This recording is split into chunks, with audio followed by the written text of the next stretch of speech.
till date we have studied that atom is made of three fundamental particles: proton, electron and neutron. Proton is positively charged, electron is negatively charged, and neutron is neutral. But we are talking about the year 1898. In the year 1898, people were knowing that atom consists of only two particles, proton which is positive and electron which is negative.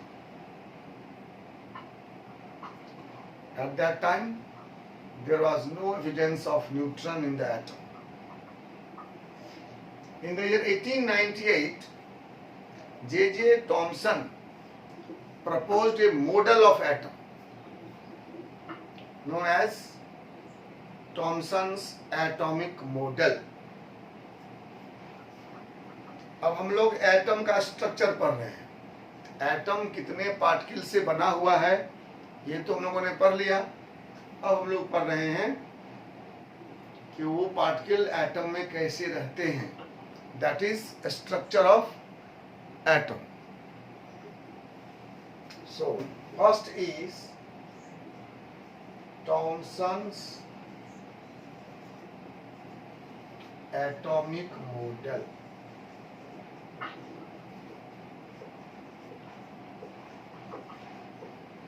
Thomson's atomic model,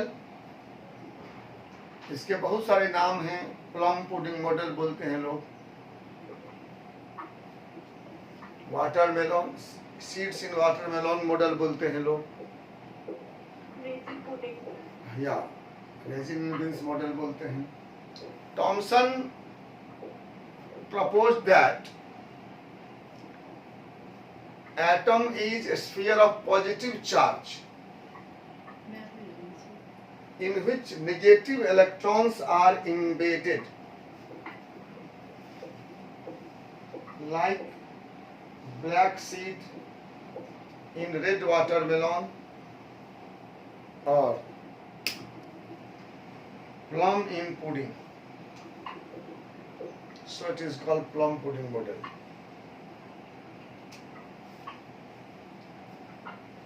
Thomson ने सोचा atom sphere है और वह positive charge से बना हुआ है। Positively charge ही होता है एटम।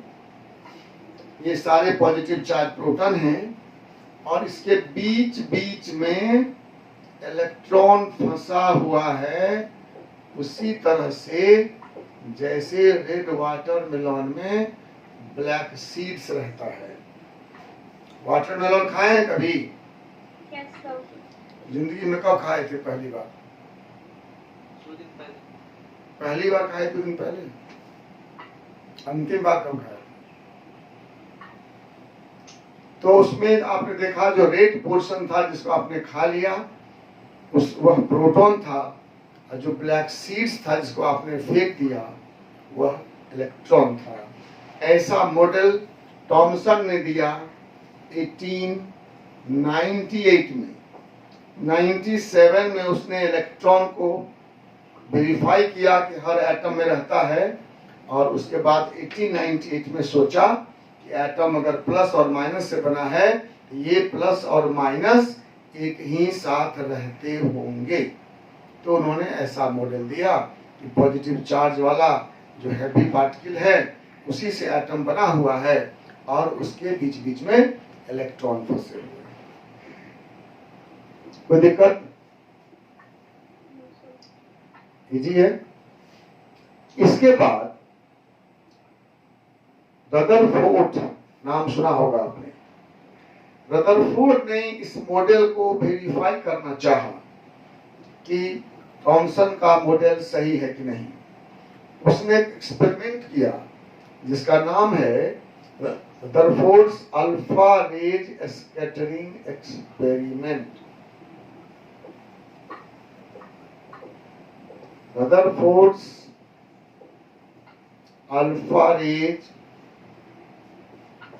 scattering experiment. आप समझ गए होंगे बात। रदरफोर्ड नाम है, अल्फा रेज को पहचानते हैं आप। अल्फा रेज नहीं पहचानते, पहचान लीजिए। अल्फा रे इज He2+। हीलियम में 2 प्रोटॉन और 2 न्यूट्रॉन, इलेक्ट्रॉन निकाल लिया गया। हीलियम के एटम से इलेक्ट्रॉन निकालने के बाद जो बचता है उसे ही हम अल्फा रेज बोलते हैं। स्कैटरिंग मतलब फैल जाना, बिखर जाना। एक्सपेरिमेंट जानते हो, एक्सपेरिमेंट प्रयोग। रदरफोर्ड ने, आप जानते होंगे, थीन गोल्ड फॉइल पर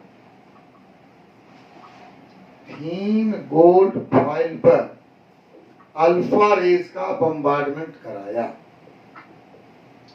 और उसने देखा कि मोस्ट अल्फा रे passes straight. Most alpha ray passes straight. Some of them deviates from its path, and very few return back to its original path.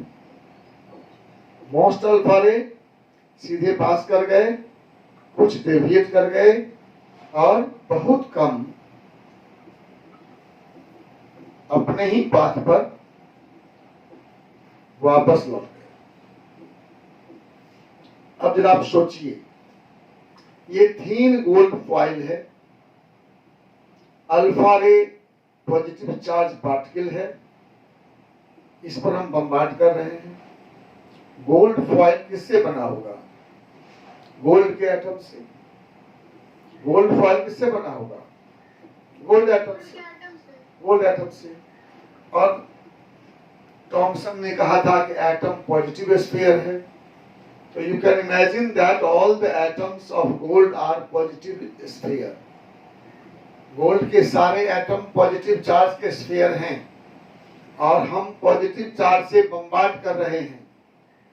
मान लीजिए आप रदरफोर्ड होते, आपने ही एक्सपेरिमेंट किया होता, अब क्या रिजल्ट उम्मीद करते आप? ध्यान दीजिए, आपको मालूम था कि एटम पॉजिटिव चार्ज स्फीयर है और तब आप एक्सपेरिमेंट कर रहे हो, उस एटम पर अल्फा रेज का बम्बार्ड कर रहे हो, तो तुम रिजल्ट क्या उम्मीद करते थे? रदरफोर्ड ने क्या सोचा होगा, क्या होगा? हाँ, रदरफोर्ड ने सोचा होगा कि ऑल द अल्फा रे विल बाउंस बैक, सारे अल्फा रेज वापस लौट जाएंगे एटम से टकराकर। वो भी पॉजिटिव है, ये भी पॉजिटिव है। और ऐसा होता तो रदरफोर्ड क्या बोलता? बोलिए, अगर सारे अल्फा रेज वापस लौट जाते इस एक्सपेरिमेंट के बाद, कंक्लूजन में रदरफोर्ड क्या बोलता? अरे वाह, वेरी गुड। रदरफोर्ड बोलता कि Thomson model is correct, atom is sphere of positive charge in which negative electrons are embedded. ठीक है, तब हम लोग पढ़ते Rutherford verified Thomson's atomic model. लेकिन ऐसा नहीं हुआ, मोस्ट अल्फा रेज सीधे पास कर गए। इसका मतलब क्या हुआ? Most space of the atom is empty, खाली है। अल्फा रे सीधे पास कर गए डेविएशन, इसका मतलब वो स्पेस एम्प्टी है। और कुछ अल्फा रे डेविएट करता है और कुछ रिटर्न बैक होता है, इसका मतलब कहीं स्मॉल पॉजिटिव चार्ज है। स्मॉल पॉजिटिव चार्ज क्यों? बहुत कम अल्फा रे लौटते हैं या डेविएट होते हैं। अगर बड़ा सा पॉजिटिव चार्ज होता तो बहुत सारे रे डेविएट करते, बहुत सारे रे वापस लौट जाते, ऐसा नहीं हुआ, बहुत कम रे। इसका मतलब क्या हुआ कि एटम में मोस्ट स्पेस एम्प्टी है और कहीं पर छोटा सा पॉजिटिव चार्ज है। तो जो रे इस एम्प्टी स्पेस से आ रहा है वह सीधे जा रहा है, और जो इसके ठीक सामने पड़ा वो लौट रहा है, और जो इसके बगल में पड़ा वो डेविएट कर रहा है। हुआ ना? छोटा सा धनावेश है, छोटे के साथ जो टकराता है सीधे सीधे टक्कर देता है, वो वापस लौट जाता है। जो अगल बगल में गया सो डेविएट कर गया, और जो एम्प्टी स्पेस से गुजरता है वह सीधा पास करता है। नहीं, ऐसा ही होगा ना? रदरफोर्ड ने भी ऐसा ही सोचा। ठीक है, तो आप पहले इसको नोट करिए, फिर हम आगे बढ़ते हैं।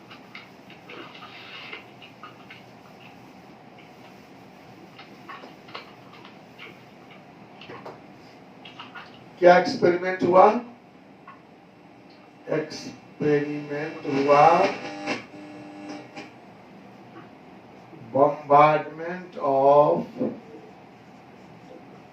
bombardment of alpha rays on thin gold foil.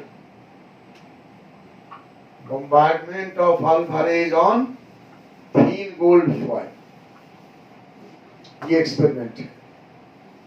And what is observation? Observations क्या सब हुए? पहला, most alpha rays passes straight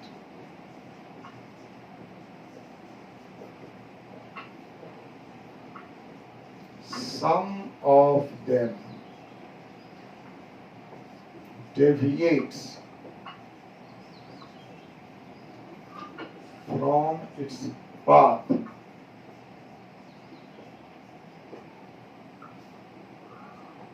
Very few alpha rays return back to its original.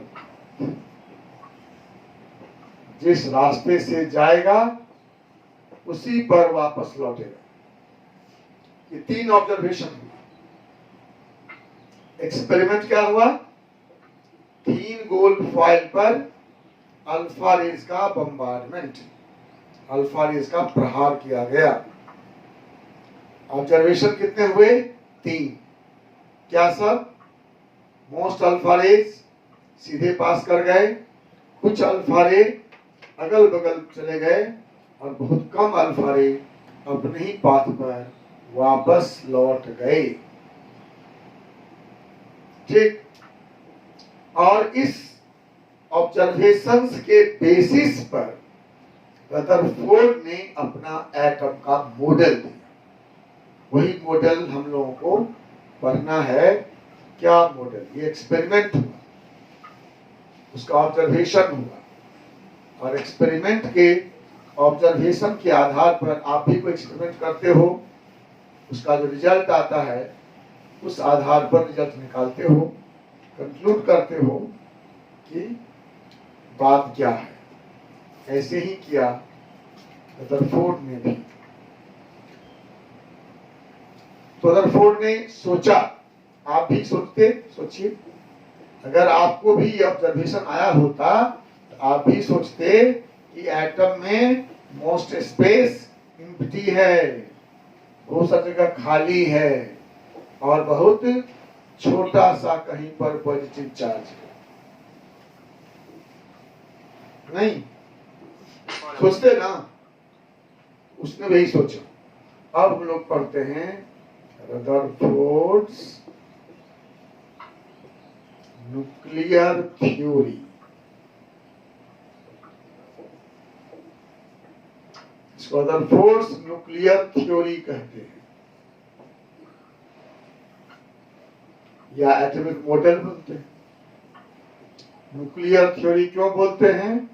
क्योंकि इस मॉडल में उसने कंसेप्ट दिया न्यूक्लियस का। So it is called force nuclear theory.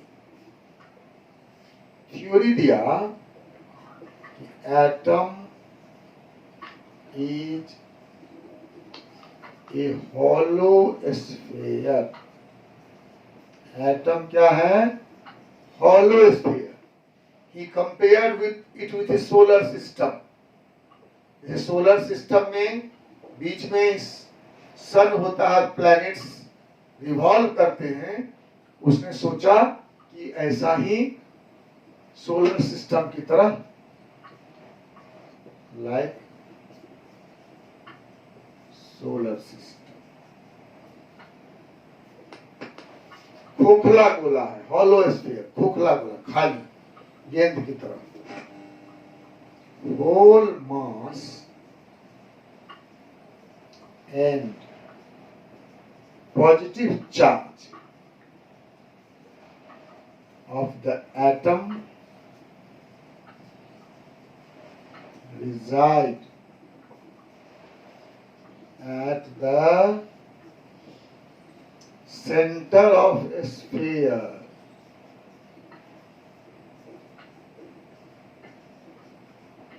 It is known as electron. Sorry, it is known as nucleus.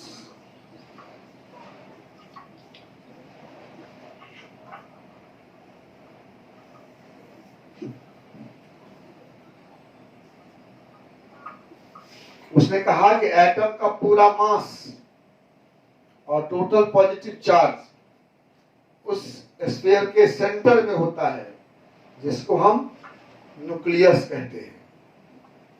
और तीसरा, negatively charged electron revolve round the nucleus.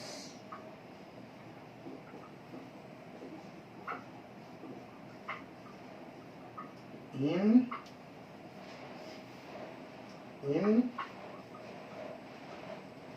circular path,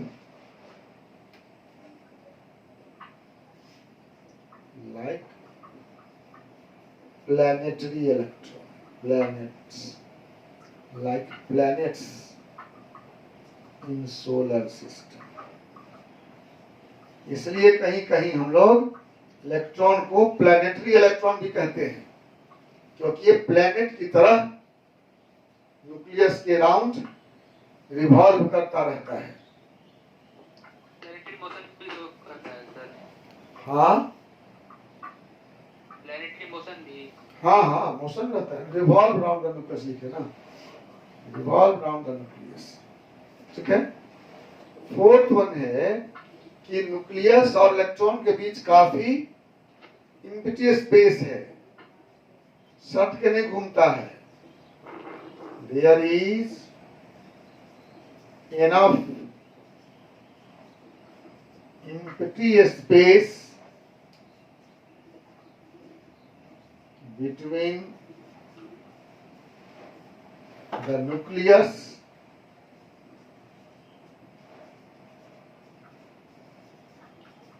and the electron.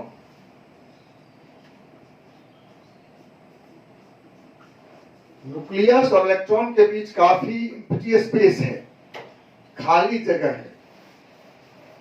मतलब electron nucleus से सटकर नहीं घूमता है।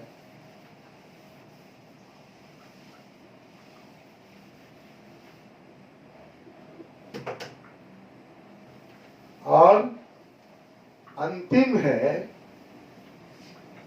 कि electron का centrifugal force nuclear attractive force को बैलेंस करता है। इलेक्ट्रॉन का सेंट्रीफ्यूगल फोर्स, सेंट्रीफ्यूगल फोर्स समझते हैं आप लोग ना? नहीं समझते हैं? तो वही है point, nuclear attractive force is balanced by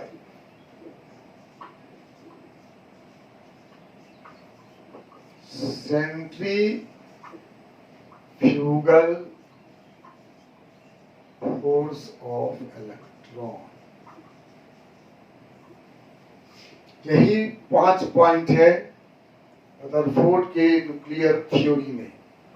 एक बार मैं फिर से बोलता हूं, atom is a hollow sphere, whole mass and positive charge of the atom reside at the center of the sphere.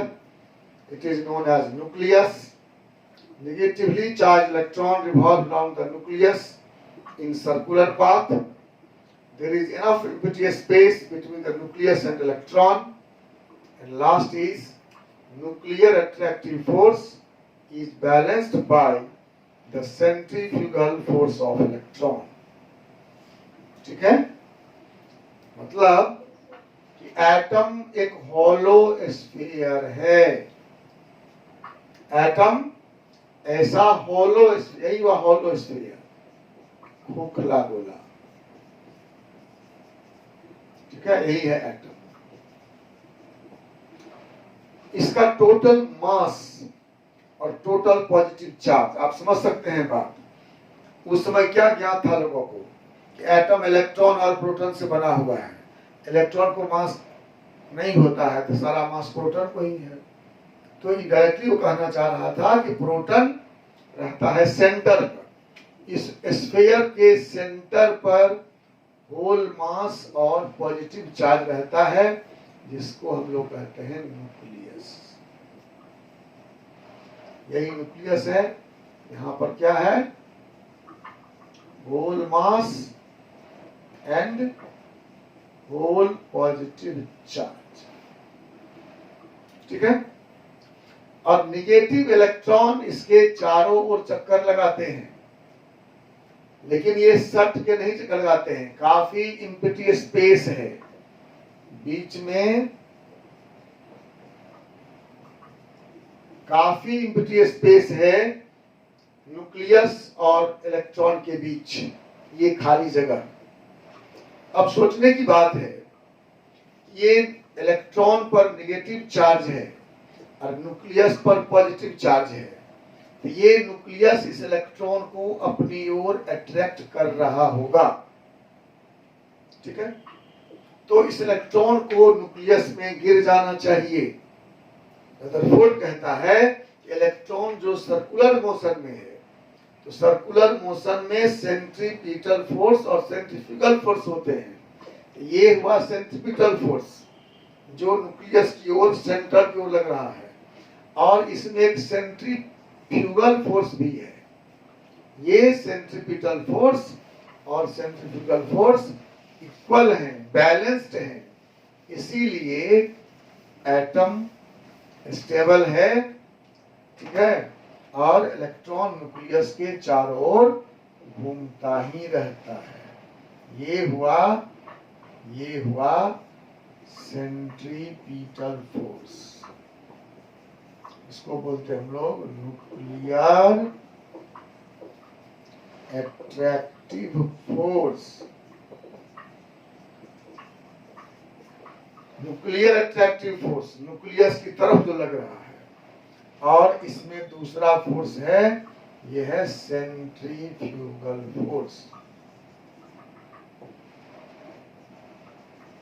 ये दोनों फोर्स इक्वल है, बराबर है, इसलिए इलेक्ट्रॉन न तो बाहर भागता है न न्यूक्लियस में गिरता है, ये घूमता रहता है। यही रदरफोर्ड का थ्योरी है। अब आप लोग कुछ क्वेश्चन पूछिए, मन में आया तो। किसी के मन में कुछ क्वेश्चन आया तो बोलो। ठीक है, एक बार फिर से सुन लो। रदरफोर्ड ने 3 गोल्ड फॉइल पर अल्फा रेज का बम्बार्डमेंट कराया।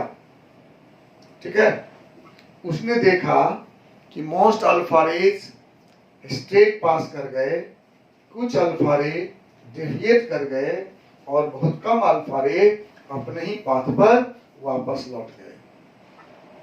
उस बेसिस पर रदरफोर्ड ने सोचा कि थॉमसन का मॉडल गलत है, एटम पॉजिटिव चार्ज स्फीयर नहीं है। ठीक है, फिर अपने ऑब्जर्वेशन को देखा उसने और अनुमान किया कि इसका मतलब एटम हॉलो स्फीयर है, खोखला गोला है, उस गोले के सेंटर पर स्मॉल छोटा सा एक पॉजिटिव चार्ज और मास है और उससे कुछ दूरी के बाद इलेक्ट्रॉन सर्कुलर पाथ में रिवॉल्व कर रहा है और इलेक्ट्रॉन का सेंट्रीफ्यूगल फोर्स और न्यूक्लियस का जो अट्रैक्टिव फोर्स है, that is centripetal force, both are equal, both are balanced, and so electron is revolving around the nucleus all the time. Any question? किसी के मन में? अगर सर सेंट्रीपिटल और सेंट्रीफ्यूगल फोर्स इक्वल नहीं रहता तब सर? तो आप जानते हैं अगर सेंट्रीफ्यूगल फोर्स बड़ा हो जाता तो इलेक्ट्रॉन भाग जाता, अगर सेंट्रीपिटल फोर्स बड़ा हो जाता तो इलेक्ट्रॉन न्यूक्लियस में गिर जाता। In both the case atom should not be stable. Atom stable नहीं होता और एटम स्टेबल है, ये तो पक्का है। क्या प्रमाण है आपके पास कि एटम स्टेबल है? क्या प्रूफ है आपके पास कि एटम स्टेबल है? बोलो, कोई प्रूफ है?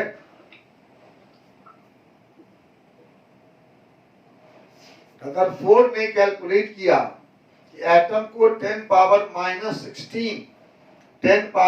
16 सेकेंड के रेंज में ही एटम को कोलैप्स कर जाना चाहिए था,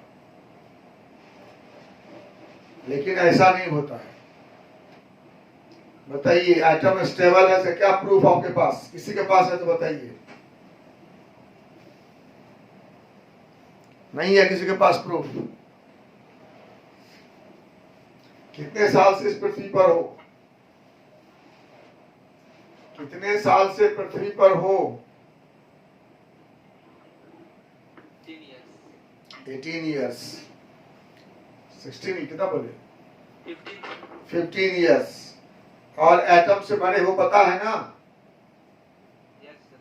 तो अगर एटम का तो कम से कम 15 years लाइफ है ही, इतना तो पक्का है।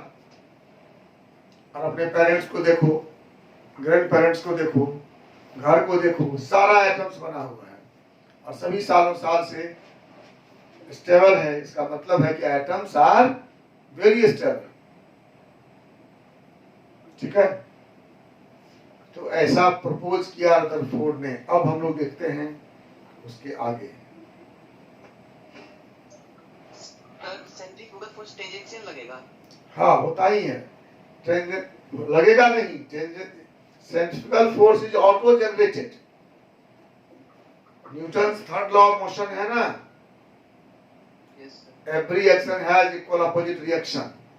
तो ये tangential force is auto generated. आप पढ़े होंगे शायद कि आप कर सकते हो, एक पत्थर को धागा से बांध के उसका सिरा हाथ में घुमाओ ना, you will feel the pressure. वो पत्थर हमेशा बाहर भागना चाहता है, अगर धागा काट दोगे तो बहुत दूर जाके गिर जाएगा। नहीं, तो वो फोर्स टेंजेंशियल होता है, लगेगा की बात नहीं है। Always whenever there is circular motion, there will be an outward tangential force which tend to